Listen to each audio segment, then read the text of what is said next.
வரும் 2025 ஆகஸ்ட் 9ஆம் தேதியன்று கோவை சிற்றா அரங்கில் காரைக்கால் அம்மையார் அருளிய அற்புத திருவந்தாதியின் 101 பாடல்களும் செம்மை இசைக்குழுவினரால் பாடப்பட உள்ளது. ஒருங்கிசை என்னும் இந்த நேரடி இசை நிகழ்வு குறித்து ஆசான் மா. செந்தமிழன் அவர்களுடன் ஒரு செவ்வி. ஒருங்கிசை நேரடி இசை நிகழ்வு. வணக்கம். திருமுறை பாடல்களை தோற்றுவித்து தமிழிசையை மீட்டவர் காரைக்கால் அம்மையார். இறைவனை பாடுவதற்காக தனி இசை கொள்கையை அமைத்து மீள் உருவாக்கம் செய்தவர்.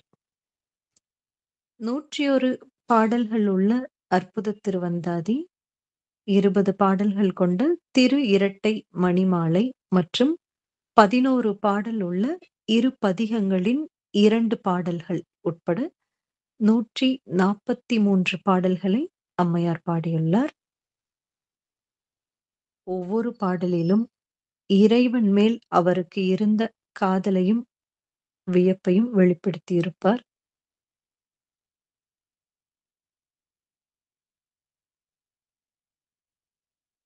இறை தமிழிசையின் தாயாக விளங்கும் காரைக்கால் அம்மையார் அவர்களது அற்புத திருவந்தாதியின் 101 பாடல்களுக்கும் ஆசான் அவர்கள் பல பண்ணறிகளை அமைத்துள்ளார். ஒவ்வொரு பாடலும் வெவ்வேறு பண்ணறியில் இருந்தாலும் அடிப்படை பண் என்பது ஒன்றுதான். இதுதான் ஒருங்கிசை என்பது.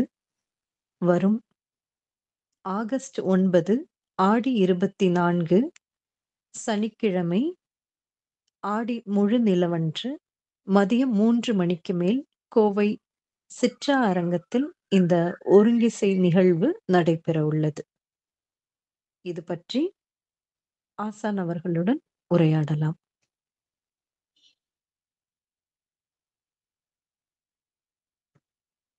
வணக்கங்க. வணக்கம் சீர் செல்வி.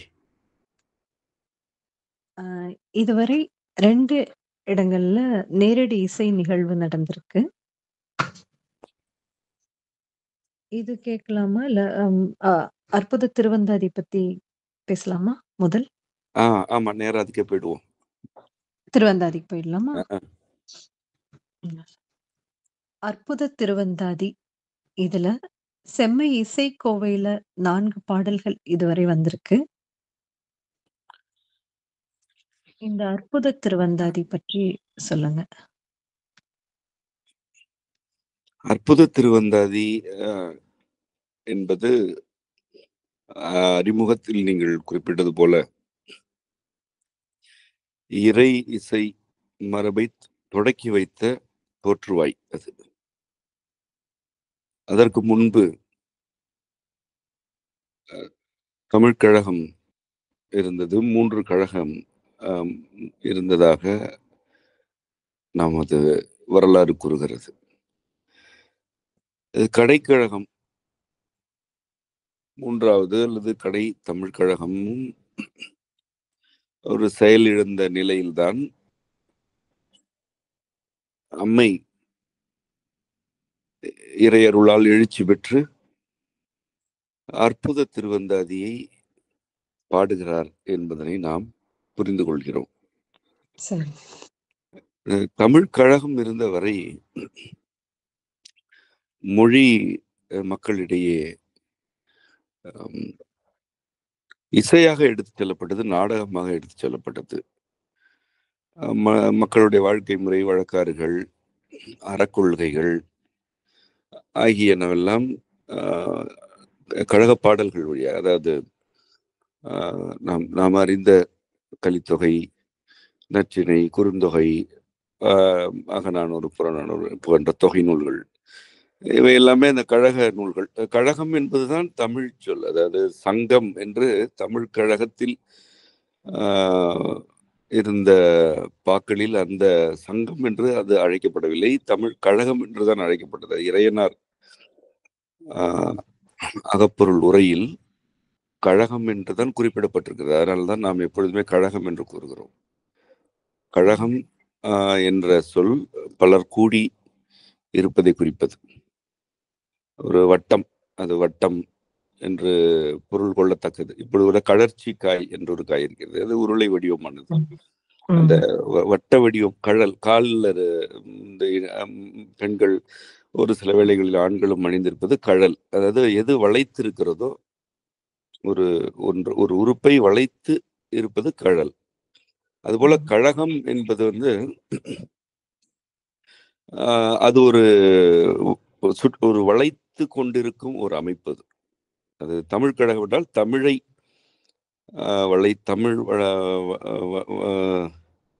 தமிழால் வளைக்கப்பட்ட அல்லது தமிழை வளைத்து ஒரு தமிழகத்தையே அதற்குள் கொண்டு அதற்குரிய பணிகளை செய்வதற்கானது. அது ஒரு காப்பு என்றும் ஆகும். அந்த நம்ம பொதுவாக இந்த கழல் அணிவதை இன்று காப்பு என்று அழைக்கும் பழக்கம் கூட இருக்கிறது அல்லவா?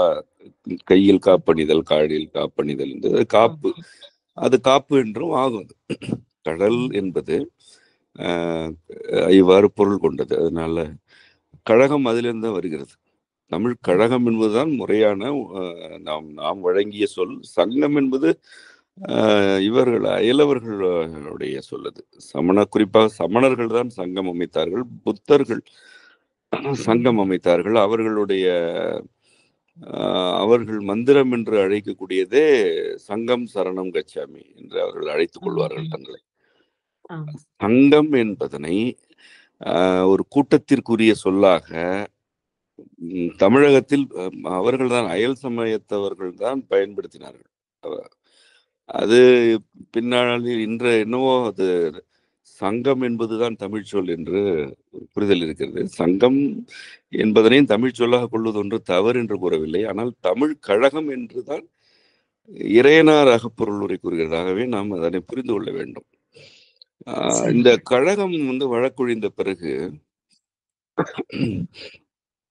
என்ன ஆயிற்று என்றால், மக்களை வழிநடத்துவதற்கான அமைப்பு இல்லை, மொழி வளத்தை மக்களிடையே எடுத்து செல்வதற்கான எந்த ஏற்பாடும் இல்லை, யாவுமே நிலை உழைந்து கிடக்கின்றன. ஏறத்தாழ இது ஒரு 2200 ஆண்டுகளுக்கு முன்பு நிகழ்ந்திருக்கலாம் என்று நான் கருதுகிறேன். அதில் அவ்வளவு தெளிவாக இதுதான் காலம் என்று வரையறுக்க இயலாது. ஆனால் 2000 ஆண்டுகளுக்கு முன் என்று கூறிவிடலாம். இன்னும் கூடுதலான ஒரு தொலைவில் கூட அந்த காலம் இருந்திருக்கலாம். அப்பொழுதுதான் அது ஒரு பேரழிவு நிகழ்ந்திருக்கிறது. அந்த காலத்தில் அந்த பேரழிவு இயற்கை பேரழிவாகவும் இருந்திருக்கிறது. ஒரு ஊழியை ஒத்த ஒரு நிகழ்வு இருந்திருக்கிறது. இங்க உள்ளேயும் தமிழகத்திலும் கூட ஒரு நிலையற்ற தன்மை, வழிநடத்துவதற்கான அமைப்புகள் இல்லாத நிலை என்று மக்கள் தவித்துக் கொண்டிருந்திருக்கிறார்கள் என்பது புரிகிறது. ஒருவாறு அவையெல்லாம் நிலை பெற தொடங்கும் போது இறையியல் எழுச்சிப்படுகிறது. நம்முடைய இறையியல், நமக்கென்று இருந்த இறையியல் மீண்டும் எழுச்சி பெறுகிறது. அதற்கு முன்பு வரை நாம் நம்மை ஒரு குறிப்பிட்ட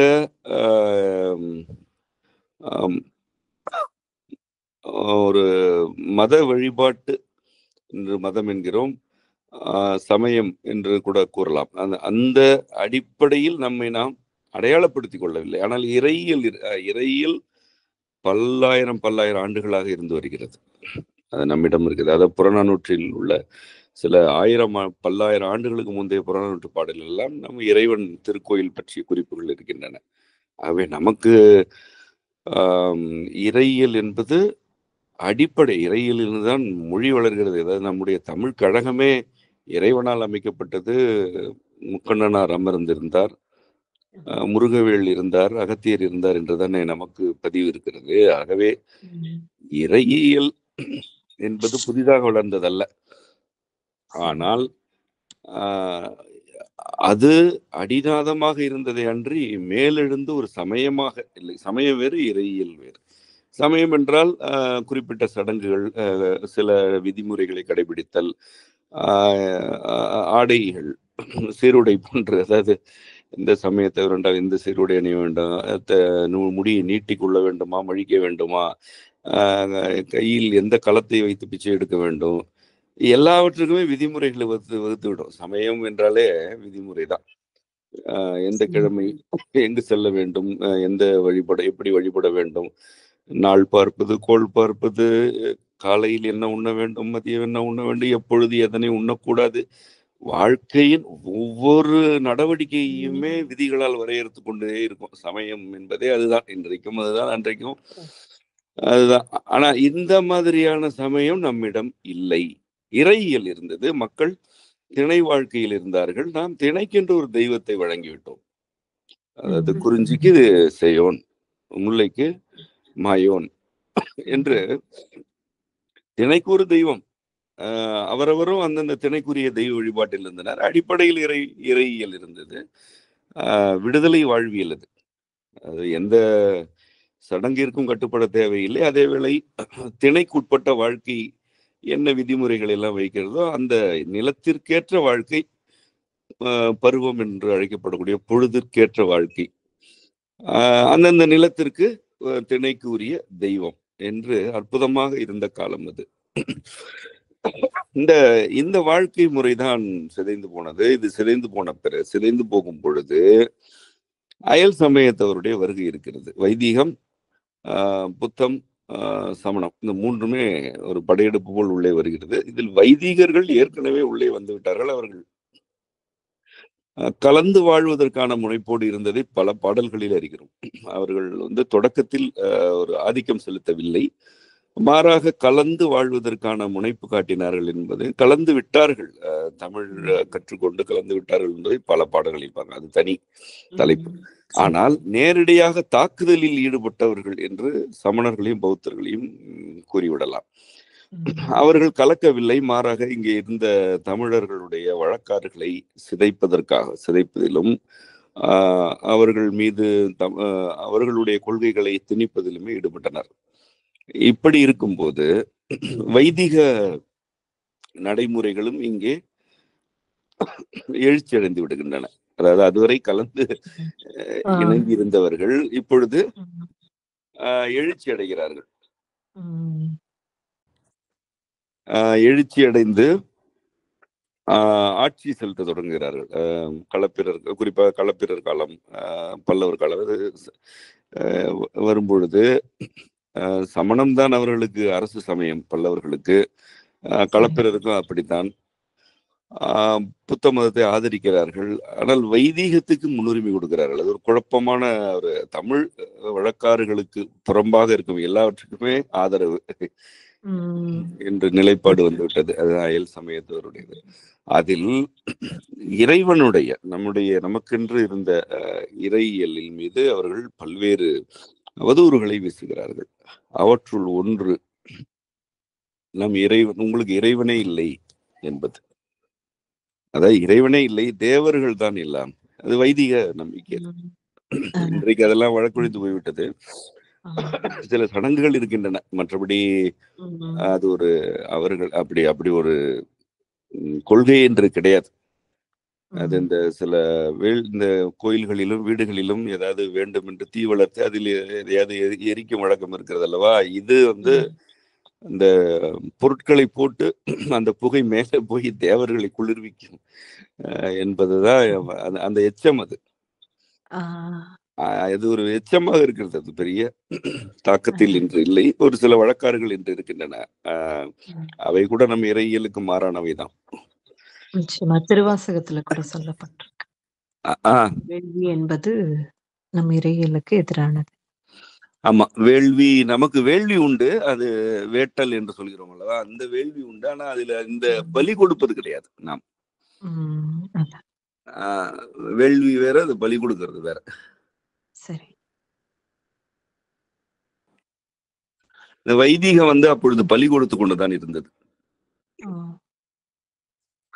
அந்த பலிகளால் தேவர்கள் மகிழ்ச்சி அடைவார்கள் என்பதுதான் அவரோட நம்பிக்கையாக இருந்தது அப்பொழுது. இன்று அப்படி அது ஒரு கொள்கையாக இன்று இல்லை, ஒரு சின்ன நடைமுறையாக மக்கள் வழக்காற்றில் இருக்கிறது. அன்று அதுதான் அவருடைய கொள்கையே. இந்த தேவர் வழிபாடு அல்லது வானூர் வழிபாடு, வானூர் என்று நாம் அழைத்தோம், அவர்கள் தேவர்கள் என்று தேவ் என்று சொன்னார்கள். தேவர்களை தான் தேவ் என்று அவர்களுடைய மொழி வழக்கில் உச்சரிப்பில் கூறினார்கள். இது வளர்ச்சி அடைகிறது. அதாவது இறைவன் இல்லை, உங்களுக்கு எல்லாமே தேவர்கள் தான் என்ற நிலையை கொண்டு வருகிறார்கள். இன்னொரு பக்கம் சமணர்களுக்கு நாத்திகர்கள், அவர்கள் இறை மறுப்பாளர்கள். புத்த மதம் இன்று வரை அதில் தெளிவில்லாத ஒரு சமயம். அவரே ஒரு தெளிவில்லாத கொள்கையைத்தான் முன்வைத்தார். இன்று வரை அது பின்பற்றப்படும் எந்த நாடுமே அதில் தெளிவு கிடையாது. விளைவாக புத்தரையே கடவுளாக்கி விட்டார்கள். அது அவ்வளவு, கடவுள் என்று யாரும் இல்லை என்று கூறுபவர்கள் தாங்களே கடவுளாகி விடுவது ஒரு வழக்கம். அப்படித்தான் புத்தரும் என்று கடவுள் போல் வழிபடப்படுகிறார். அது ஒரு, அதுல இறையியல் எல்லாம் ஒன்றும் கிடையாது. சமணர்கள் நாத்திகர்கள், அது நாத்திகத்தை வலியுறுத்தியது, அதுதான் அவரோட கொள்கையே. வைதிகர்கள் நாத்திகர்கள் அல்லர், ஆனால் அவர்கள் இறை மறுப்பாளர்கள். இறைவனை ஏற்கவில்லை, தேவர் வழிபாடு தான் இருந்தது. அது பலி கொடுப்பது, அது பலி சடங்குகள் வழியாக பலி கொடுப்பது. இப்படி இருக்கிறது. இதுதான் அன்றைய நிலை. இதில் ஒவ்வொருவரும் அவரவர் மொழியை திணிக்கிறார்கள். வடமொழி வைதிகர்களாலும் புத்த சமயத்தவர் பாலி மொழியையும் பரப்பி கொண்டிருக்கிறார்கள். அதற்கென்று பள்ளிகள் அமைக்கப்படுகின்றன, அதற்கென்று சங்கங்கள் அமைக்கப்படுகின்றன. அதுதான் சங்கம். புத்த மதம் உருவாக்கியதுதான் சங்கம். சங்கம் என்று சொல்லி அவர்கள் பரப்பியதுதான். தமிழில் சங்கம் என்று அழைப்பது ஒன்று பிழையில, சில இலக்கண மாறுபாடுகள் இருக்கின்றன. இருந்தாலும் சங்கம் என்று ஒரு மலருக்கு பெயரிட்ட சான்றுகள் பரிபாடலில் இருக்கின்றன. அது ஒன்று தமிழ் சொல் அல்ல என்று நான் கூறவில்லை. ஆனால் சங்கம் என்று ஒரு அமைப்பை அழைத்தவர்கள் புத்தர்கள். அதுதான் கருத்து. கழகம் தான் நம்முடையது. அது தமிழ சங்கம் என்று சமணர்கள் தான் அழைத்தார்கள். அது மதுரையில். அது தமிழ் என்று சொல்லை கூட வேண்டுமென்றே தமிழ என்று அழைத்தார்கள். அந்த மணிப்பிரவாள நடை அந்த மாதிரி. ஆமா, அதுல இருந்த மணிப்பிரவாளம் என்ற ஒரு மொழி நடையை அவர்களே வட சொற்கள் கலந்து திட்டமிட்டு உருவாக்கினார்கள். அதற்காக பணி செய்து உருவாக்கினார்கள். அப்படி ஒரு சிக்கலான, ஒரு இக்கட்டான ஒரு சூழல் அது. அந்த சூழலில் தான் இதற்கெல்லாம் முன்பு இந்த தமிழ சங்கம் என்று இவர்கள் தொடங்குவதற்கு சற்று முன்பு என்றுதான் நான் கருதுகிறேன். அந்த காலத்தில் அம்மை எழுச்சி அடைகிறார். அம்மைதான் அதை தொடங்கி வைத்தார், நாம் அறிகிறோம். அவர் இறையியலை முன்வைக்கிறார். இறைவன் உண்டு, நமக்கு இறைவன் உண்டு. ஏனென்றால் ஒரு பெரிய தொடர்பு அருந்து போய் கிடக்கிறோம். சில நூற்றாண்டுகளாக நமக்கு அருந்து போய்விட்டது, அந்த மரபு அருந்து விட்டது. மொழி சிதைக்கப்படுகிறது, நம்பிக்கைகள் மாற்றி அமைக்கப்படுகின்றன. உங்களுக்கு இறைவனே இல்லை என்பதுதான் 3 சமயத்தவருக்குமான கருத்தாக. அதுல அவர் 3 பேரும் ஒன்றாக இருக்கிறார்கள். வைதிகர்களை பொறுத்தவரை என்னவென்றால், நாம் நம்முடைய இறைவன் என்று யாரை குறிப்பிடுகிறோமோ அவனை சுடுகாட்டில் ஆடுபவன், அழிப்பவன் என்று சொல்கிறார்கள். அதை இழிவுபடுத்துகிறார்கள். இப்பொழுது கூட அப்படி ஒரு நம்பிக்கை பலரிடம் இருப்பதை நீங்கள் பார்க்கலாம். இறைவனுடைய திருவுருவத்தை பலர் வீடுகளில் அனுமதிப்பதில்லை, வீட்டுக்குள்ளே அனுமதிக்க மாட்டார்கள். அது அந்த அந்த எச்சம், அது அழிக்கும் கடவுள். அப்போ காப்பது யார், படைப்பது யார் என்றால் அதற்கெல்லாம் அவர்கள் வேறு வேறு கதைகளை கொண்டு வருகிறார்கள். அப்பொழுது படைப்பவர் வேறொருவர், காப்பவர் வேறொருவர்.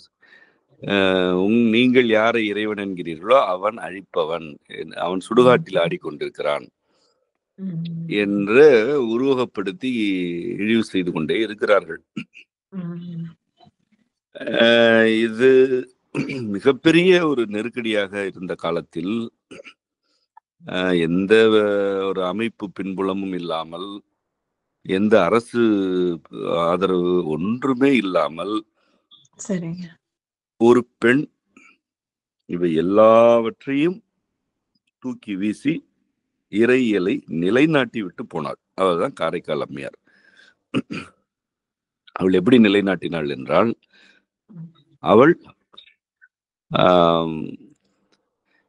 இசை வடிவில் இறைவனை தமிழில் பாடுகிறாள். அந்த பாடல்களில் அவள் இறைவன் நமக்கு யார் என்பதனை விளக்குகிறாள்.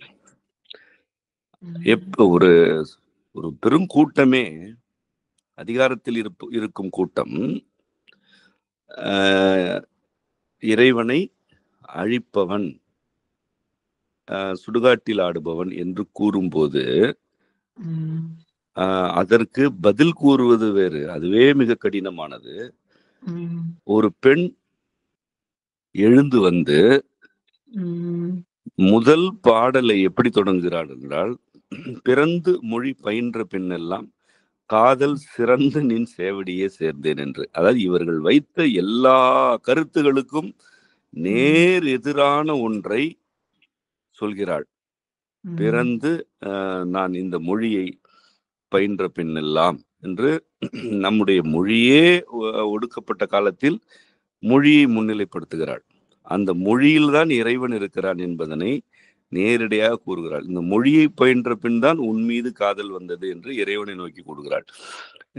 அவன் சுடுகாட்டில் ஆடுபவன் என்று கூறுகிறார்கள், ஆனால் இவள் உன் மீது எனக்கு, இறைவன் மீது எனக்கு காதல் வந்தது என்கிறாள். எல்லாவற்றுக்குமே அவள் அந்த முதல் அடியிலேயே மறுப்பு தெரிவிப்பது மட்டுமல்ல, எல்லாவற்றுக்கும் நேர் எதிராக ஒரு கருத்தை வைத்து உண்மையை நிலைநாட்டுகிறாள். காதல் வந்துவிட்டது என்று ஒரு பெண் பாடுகிறாள். இதில் அவள் மொழியை அடிப்படையாக வைக்கிறாள். காதலிக்கத்தக்க தன்மை கொண்டவன் இறைவன் என்று கூறுகிறாள். அவனை கண்டு அஞ்ச வேண்டும் என்று அயலவர் கருதினார்கள், ஆனால் அவன் மீது காதல் வருகிறது என்று இவள் கூறுகிறாள். இப்படி தொடங்கி அந்த அற்புத திருவந்தாதியை அவர் பாடியிருக்கிறார். அதை பற்றிய உரை விளக்கம் தனியே என்னுடைய உரை தனியே வந்திருக்கிறது அல்லது வந்துவிடும். அதனை அனைவரும் கேட்கட்டும். இதில் என்னவென்றால், இந்த இசை நுட்பங்களை அவர் மீட்டெடுக்கிறார். அதற்கு முன்பு நம்மிடம் இருந்ததல்லவா இசை மரபு, பல 10-12,000 ஆண்டுகளுக்கு முந்தையது நம்முடைய இசை மரபு. பாணர்கள், பாணியர், பாணினியர், விரலர், விரலியர், கூத்தர் என்று பல குழுக்கள் வந்து இந்த இசை குழுவாக நாடெங்கும் பயணித்து இசையும் நாடகத்தையும் அரங்கேற்றி கொண்டிருந்த காலம் ஏறத்தாழ ஒரு 10,000 ஆண்டுகளாக அது நீடித்தது. தமிழ் கழக பணி என்பதே அடிப்படையில் இசை பணி, இசை வடிவில் எடுத்து செல்வதுதான். அகம்புறம் என்ற பகுப்பில் இசை வடிவில் எல்லாவற்றையுமே எடுத்து செல்வது, அதுதான் தமிழ் கழக பணி. அது அறுபட்டு போய்விட்டது என்பதனால் மக்களிடையே ஒரு ஒருங்கிணைப்பு இல்லாமல் போனது. அவரவரும் தனித்தனியே கிடக்கிறார்கள். இந்த கூட்டம் போய் ஏதோ சொல்கிறது, ஏதாவது தலையை மழித்துக் கொள்வது. இது சமணர்களை பார்த்தா தலையை மழித்துக் கொள்ள வேண்டும், அது பௌத்தர்கள் வந்து ஒரு வேளை உணவு தான் சாப்பிட வேண்டியது, தன்னைத்தானே நொந்து கொள்வது, தண்டித்துக் கொள்வது, அழகாக இருக்கக்கூடாது, அழகுக்கு எதிரான கருத்து, ஒரு மனித இயல்புக்கே மாறான தன்மைகளை எல்லாம் ஒரு சமயம் என்று பரப்பி கொண்டிருந்தார்கள். மகிழ்ச்சியா மட்டும் இருந்திருக்கு. ஆமா, மகிழ்ச்சியாக இருந்தால் அது ஒரு பாவம், அது ஒரு பாவம். அது போல இப்படி ஒரு கூட்டம் அது. இங்க நாம ஒரே மகிழ்ச்சியில் கொண்டாடி கொண்டிருந்த ஒரு இனம், அந்த இனத்தில் உள்ள திணை வாழ்வியல் எல்லாம் ஒரே மகிழ்ச்சியும் கொண்டாட்டமும் தான். வீரம், காதல், இதுதான் நம்முடைய வாழ்க்கையாக இருந்தது.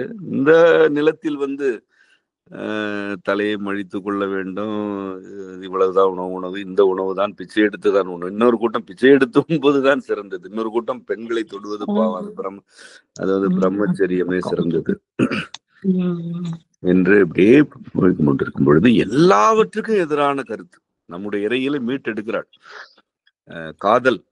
காதலை வலியுறுத்துகிறாள், இறைவன் மீது காதல், அதனை வலியுறுத்துகிறாள். இசை என்பதே அவர்களுக்கெல்லாம் கிடையாது, அவர்களுக்கு எந்த இசையும் கிடையாது. அந்த அயல் சமயத்தவருக்கு ஒரு இசையும் கிடையாது. ம். அதாவது மகிழ்ச்சியாகவே இருக்கக்கூடாது அல்லவா? அப்ப அதுல இசை எப்படி இருக்கும்? இசை கண்டிப்பா சார். அதாவது அதனால இசை மீட்டெடுக்கிறாள். மொழி வளத்தை மக்களிடையே எடுத்துச் செல்கிறாள், எடுத்து கூறுகிறாள். இன்னும் சொல்ல போனால் அற்புத திருவந்தாதி வந்து அந்த வெறும் இசை மட்டுமல்ல, அது இசை நாடகமாகவும் இயற்றப்பட்டிருக்கிறது. அது ஒரு நாடக வடிவும் கூட அது. அதனையெல்லாம் போக போக பின்னாட்களில் நாம் விளக்கலாம் என்றுதான் இருக்கிறேன். நாடகம், இசை, மொழி இவை இதெல்லாத்தையும் மீட்டெடுப்பது தான் அந்த அற்புத திருவந்தாதி. அதுல இன்னும் பல வியப்புகள் இருக்கின்றன. அது இசை, அதில் உள்ள இசை ஒழுங்கு, இசை நுட்பம் இறைவனால் அருளப்பட்டது. அது அப்படியெல்லாம் எந்த ஒரு தனி மனிதராலும் இறையருள் இல்லாமல் அதனை இயற்ற இயலாது. அப்படி இயற்றி இருந்தாலும் அது இப்படியெல்லாம் இந்த 2200 ஆண்டுகளுக்கு பிறகு அது உயிரோடு இருக்காது. அந்த காலத்தில் இவர்கள் செய்த சேட்டைகள் என்று எதுவும் உயிரோடு இல்லையே, வெறும் நம்பிக்கையாகத்தானே இருக்கிறது. இங்க ஒண்ணும் இல்லையே. எங்க இப்பொழுது யாரை அழிக்கும் கடவுள் என்றார்களோ அந்த அழிக்கும் கடவுளை இறைவனே இவன் தான் என்று நிலைநாட்ட தொடங்கியவள் காரைக்கால் அம்மையார். அவள்தான் நாம் அறிந்த வரலாற்றில் முதலில் அதனை மீட்டெடுக்க துணிந்தாள். இன்றைக்கு இந்திய நிலப்பரப்பெங்கும் இமயத்தின் உச்சியில் இருந்து குமரி முனை வரை எவன் இறைவனாக இருக்கிறான்? இவன் தான் இறைவன். ஆனால் இவனை அழிக்கும் கடவுள் என்று அன்று அது இந்த ஒட்டுமொத்த நிலப்பரப்புமே கூறி வந்த சூழலில் ஒரு பெண் எழுந்து இவன் அழிப்பவன் அல்ல, இவன் தான் இறைவன் என்று கூறினாள். அந்த அம்மையுடைய அந்த முதல் வித்து தான் இன்று வளர்ந்து இந்திய நிலப்பரப்பெங்கும் இறைவன் இவனே என்ற கொள்கையை நிலைநாட்டி இருக்கிறது என்று கூட கூறலாம், துணிந்து கூறலாம். வேற என்ன சான்று? வேற எந்த சான்றும் இல்லை. மற்ற அப்படி ஒரு பெண் காரைக்கால் அம்மை. நம்முடைய தமிழகத்திலாம் அவளுக்கே உரிய அடையாளமே இல்லையே. காரைக்கால் அம்மையார் பற்றி ஒரு உரையாடல் இங்கு இல்லை. அவளை பற்றிய கதை இருக்கிறது. அவளுடைய ஏதோ ஒரு குறிப்பிட்ட நாளில் மாம்பழங்களை கொண்டு போய் கொட்டுவது பெரிய இந்த கூட்டம் அதே ஒரு பெரிய சடங்காக நடத்தி கொண்டிருக்கிறது. அவளுக்கும் இந்த இறையியல் மீட்புக்குமான உறவு குறித்து உரையாடப்படுவதில்லை. இன்னும் சொல்ல போனால் அவள் பேய் என்று தன்னை அழைத்து கொண்டால் அதற்கெல்லாம் பல விளக்கங்கள் உண்டு. அதையெல்லாம் பற்றி கவலைப்படாமல் அவளை ஒரு அழகற்றவளாக சித்தரிப்பது அல்லது அவளை ஏதோ ஒரு உண்மையிலேயே பேய் போல சித்தரிப்பு. அதாவது பேய் என்பது ஒரு சொல், பேயனார் என்றே ஒரு புலவர் இருந்தார். பேய் என்று இன்று நாம் எதனை புரிந்து கொள்கிறோமோ அதற்கு அந்த சொல்லுக்கு உள்ள பொருளுக்குமே நிறைய வேறுபாடுகள் உண்டு. ஆனால் அந்த பெண்ணை இப்பொழுது எப்படி மக்கள் புரிந்து கொள்கிறார்கள் என்பது வருத்தத்துக்குரியதாக இருக்கிறது. அவள்தான் இறைவன் மீது தனக்கு உள்ள உறவினை வெளிப்படையாக அறிவித்து அந்த உறவிலிருந்து இசையை இறை தமிழை மீட்டாள். இப்படி பல அந்தாதியை அவள் தான் கொண்டு வந்தாள். பதிக முறை அவள் தான் கொண்டு வந்தாள். இன்னும் சொல்ல போனால் அவள் முன்வைத்த பல கருத்துகள் தான் இதற்கு பின்னால் வந்த தேவார பாடல்களிலேயே அடிநாதமாக இருக்கின்றன. பல கருத்துக்களை இப்படி கூறிக்கொண்டே போகலாம். இப்படிப்பட்ட அற்புத திருவந்தாதி 101 பாடல்கள் கொண்டது. இந்த அற்புத திருவந்தாதி நாம் வந்து ஒரே பண்ணாக இடைவிடாமல் தொடர்ச்சியாக ஒரே பண்ணாக இசையமைத்துக் கொண்டிருக்கிறோம். அதனை நீங்கள் குறிப்பிட்ட அந்த நாளில் நேரடி நிகழ்வாக அரங்கேற்ற வேண்டும் என்று விருப்பத்தோடு இருக்கிறோம். நம்முடைய குழு தான் நீங்கள் அதுக்கு ஒருங்கிணைக்கிறீர்கள். மற்ற நம்முடைய இசைக்குழுவினர் அனைவருமே அவரவர் பணியில் ஈடுபட்டு பயிற்சியில் இருக்கிறீர்கள். அது எந்த அளவுக்கு சிறப்பாக இருக்கும் என்று எனக்கு தெரியவில்லை. இதன் மீது நமக்கு இருக்கும் காதலால், விருப்பத்தால் இதில் ஈடுபடுகிறோம். இது நிகழ வேண்டும் என்று விரும்புகிறோம். எப்படி நிகழ்கிறது என்பது அந்த விளைவு மீது அவ்வளவு அக்கறை இல்லாமல், ஆனால் இதன் மீது ஒரு ஆழ்ந்த காதலில் இதில் ஈடுபடுகிறோம். இது வரைக்கும் 2 இடங்கள்ல நேரடி இசை நிகழ்வு நடந்திருக்கு. இதுல மரபு தாளக்கருவிகள், அந்த மதகம், முழவு, வழி இசை கருவிகள்ல பார்த்தா நாதசுரம், முகவீணை, இந்த மாதிரி இதோட இந்த குச்சிகள், விதைகளை எல்லாம் வைத்து கருவியிதம், அதோட குரலிதம், இதெல்லாம் வச்சு இது வரைக்கும் நேரடி இசை நிகழ்வு நடந்திருக்கு. இது வரைக்கும் 11 பாடல்களைத்தான் இப்படி ஒருங்கிணைச்சு பாடியிருக்கோம். அதாவது பதிகமா பாடியிருக்கோம். இதுவரை செஞ்சதை விட கிட்டத்தட்ட ஒரு 10 மடங்கு அதிகமா இன்னும் நுட்பமான கோர்ப்பு முறை இதுக்கு தேவைப்படும் இல்லைங்களா? ஒரே பாடல் போல அந்த 101 பாடலையும் ஒருங்கிணைக்கணும். நிச்சயமா இது எளிமையான பணி கிடையாது. இது பற்றி சொல்லுங்க. நீங்கள் சொன்னது போல இந்த இதுவரை நாம் ஒரு 11 பாடல்கள், ஒரு பதிகத்தின் 11 பாடல்களைத்தான் அதிகப்படியாக இசைத்திருக்கிறோம். இப்பொழுது இதுல நமக்கு உங்களுக்கு இசை வகுப்பில் கற்றுக் கொடுப்பது என்ன, பண் என்பது அடிப்படையானது. பண்ணிலிருந்து பண்ணறிகள் வருகின்றன. அந்த பண்ணறி என்பது இன்று ராகம் என்று கூறுகிறார்கள் அல்லவா, அதை போன்றது. அப்படி 2 ஒன்றல்ல. பண் என்பது தாய், பண்ணறி அதிலிருந்து விளையக்கூடிய ஒரு வடிவம். அந்த ஒரு பண் தான் இருக்கும். அந்த ஒரு இலக்கணத்திற்கு ஒரு பண் தான் இருக்கும். நம்முடைய யாப்பு இலக்கணம் எந்த ஒரு குறிப்பிட்ட யாப்பு இலக்கணத்தில் இருக்கிறது, அது ஒரு பண்ணில் இருக்கும். அது மாறாது. அது 100 பாடல்களாக இருந்தாலும் மாறாது. ஆனால் அதில் பல்வேறு பண்ணறிகள் இருக்கும். அதாவது அதில் சீரமைப்பு முறை, குறில் நெடில் அமைப்பு முறை, மெய்யெழுந்தல் முறை ஆகியவற்றில் ஒவ்வொரு பாடலுக்குமே வேறுபாடு இருக்கும். இப்பொழுது நம்முடைய பதிகங்களே எடுத்துக்கொண்டால், ஒரு பதிகத்தில் உள்ள 11 பாடல்கள், சில 10 இருக்கும், 11 பெரும்பான்மையாக 11 இருக்கிறது. இந்த 11 பாடல்களிலும் முதல் பாடலுடைய அமைப்புக்கும் 2, 3, 4 வேறுபாடுகளுக்கும் மிக பெரும்பான்மையாக 5வது பாடலுக்கு பிறகு அதில் வேறுபாடுகள் மிகுதியாக இருக்கும். அதாவது அதில் உள்ள முதல் சீருடைய அமைப்பு, நெட்டெழுத்துக்கள் எவ்வளவு இருக்கின்றன, குற்றெழுத்து எப்படி இருக்குது என்று பார்த்தாலே தெரியும். அதில் வேறுபாடு இருக்கும். ஒரே இலக்கணம் தான், ஒரு இலக்கணத்தின் வெவ்வேறு கூறுகள் இருக்கும். இது ஒரே பண்ணில் இருக்கும், ஆனால் பண்ணறி வேறு வேறு. ஒரு பாடலுக்கு ஒரு பண்ணறி என்று இருக்கும். அது உங்களுக்கு நம்முடைய இசைக்குழுவில் இருப்பவர்கள் அதை புரிந்து கொள்ளலாம், எளிதில் புரிந்து கொள்ளலாம். இப்போ ஒரு பண் பல பண்ணறிகளை கொண்டது. பண் அரித்து வருவது பண்ணறி. ஒரு பண் என்பதனாலேயே 11 பாடல்களையும் ஒரே மாதிரி ஒரே வகையில் பாட வேண்டும் என்று இந்த ஒரு புரிதல் இருக்கிறது. அது மிக மிக மிக பிழையானது. அந்த சீரமைப்பு, சொல்கட்டு, சீரமைவு, அதில் உள்ள நெடில், குறில், ஒற்று, மெய் ஆகியவை வேறுபடும் பொழுது பாடும் முறை வேறுபட வேண்டும். அதுக்காக தான் அப்படி எழுதுகிறார்கள்.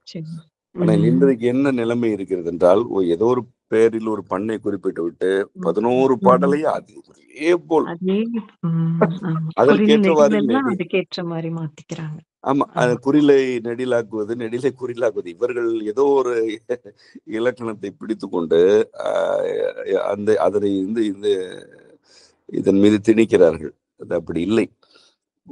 ஒரு பண் பல்வேறு பண்ணறிகளுடன் இருக்கும். அதுதான் அடிப்படை. அது எழுதியதை பார்த்தாலே தெரியும். 101 பாடல்களிலுமே பல்வேறு பண்ணறிகள் இருக்கின்றன. அற்புத திருவந்தாதியில் ஒரு பண் தான், ஆனால் அதில் பல்வேறு பண்ணறிகள் இருக்கின்றன. நாம் இந்த பண் எவ்வாறு பண்ணறிகளாக பன்மயம் ஆகிறது என்பதனை நமக்கு உள்ள கொள்ளளவின் அளவுக்கு அதை விளங்கி கொண்டு ஒருங்கிணைக்கிறோம்.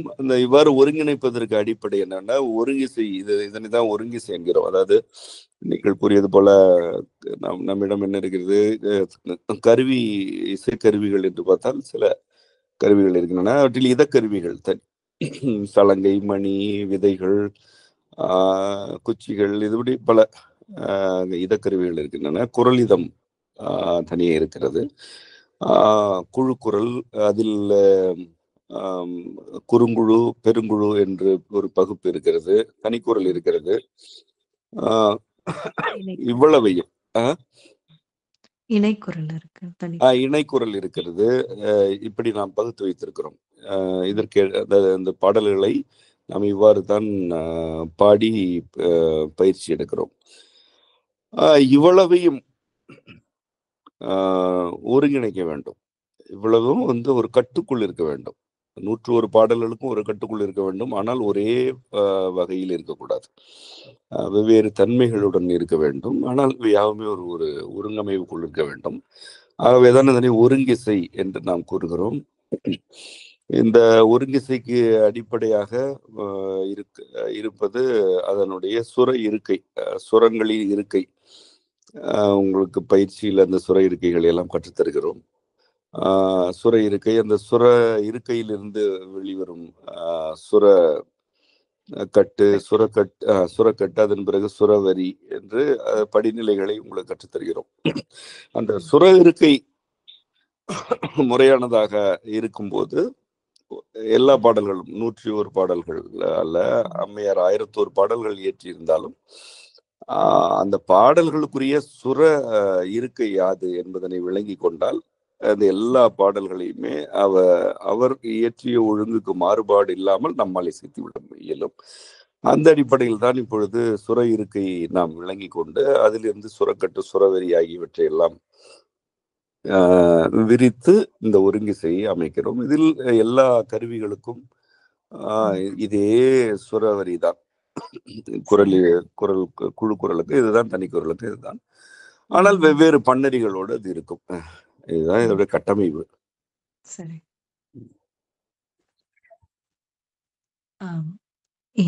இதுவரை பண் பற்றி, பன்னரி, சுர இருக்கைனா என்ன, சுரக்கட்டு, சுரவரி இது பற்றி எல்லாம் சொன்னீங்க. இத நாங்க வரும் ஆகஸ்ட் 9ஆம் தேதி ஒருங்கிசையா மேடையில நம்ம பார்க்க போறோம். இது எப்படி வரப்போகுதுன்னு தெரிஞ்சுக்க பார்வையாளர்களுக்கு மட்டும் இல்ல, இதில் பங்கெடுக்க உள்ள நமக்கும் ரொம்ப ஆர்வமாக தான் இருக்கு. ஒவ்வொருத்தருக்கும் ஒவ்வொரு பணி பொறுப்புகளை கொடுத்திருக்கீங்க. இப்ப தனிக்குரலாகட்டும், குழுக்குரல், குழுக்களா பாடல்கள் பாடணும், சுரவரி பாடணும், சுட்டிதம், ஒத்திதம் இதெல்லாம் இடையில பாடணும். அதோட தாளக்கருவிகள், இதக்கருவிகள், இப்படி எல்லாரும் அவங்க பணியை செய்யும் போது இந்த ஒருங்கிசையானது நிச்சயமா சிறப்பா இருக்கும். இப்படி இத்தனை பாடல்களை ஒருங்கிணைத்து இப்படி ஒரு ஒருங்கிசை நிகழ்வு இங்குதான் முதல் முறையா நிகழப்போகுதுன்னு நினைக்கிறோம். பார்வையாளர்களுக்கும் பங்கெடுக்க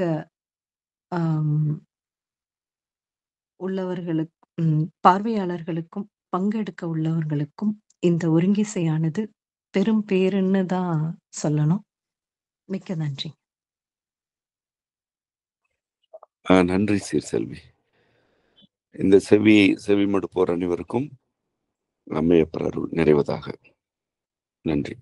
வரும் ஆகஸ்ட் 9, 2025 சனிக்கிழமையன்று மாலை 4 மணிக்கு சிட்ரா அரங்கில் நடைபெற உள்ள இந்த ஒருங்கிசை நேரடி இசை நிகழ்வில் கலந்து கொள்ள விரும்புவோர் 741234 981 என்ற எண்ணுக்கு வாட்ஸ்அப் மூலம் செய்தி அனுப்பவும். நன்றி.